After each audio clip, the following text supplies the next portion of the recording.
Valuation methodologies. How do you come up with a value for your assets? Well, you're going to look at how much you paid for it. That's kind of the bottom line. That's where you start. How much you're going to lose if you didn't have it. Your core router goes out, you're doing sales, you've got an internet-based store, no one can get to your website, you're doing no business at all. You're going to lose all that revenue during that time. It's down. Loss of reputation, trust, customers.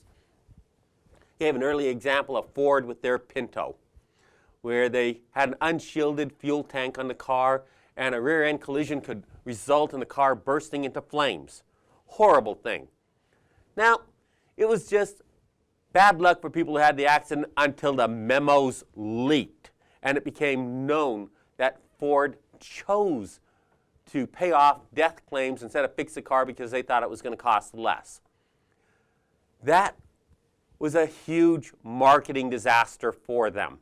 Cost them, I'd say millions, but that's probably a far underestimation of how much. In today's dollars, potentially hundreds of millions of dollars in loss, if not hitting into the billions. Customers couldn't trust them to turn out a safe car. People wouldn't buy from them. GM had a field day. They were probably enjoying that. Chrysler had a field day until they went bankrupt the first time. So Ford was devastated because they didn't protect the data.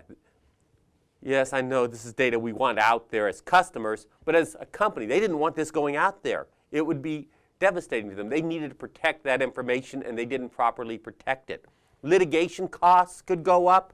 Ford got sued pretty heavily. It went from people died, accidental deaths, to negligence on Ford's part, maybe to the point of malicious being willing to let people die to make money. And that's a pretty nasty fine.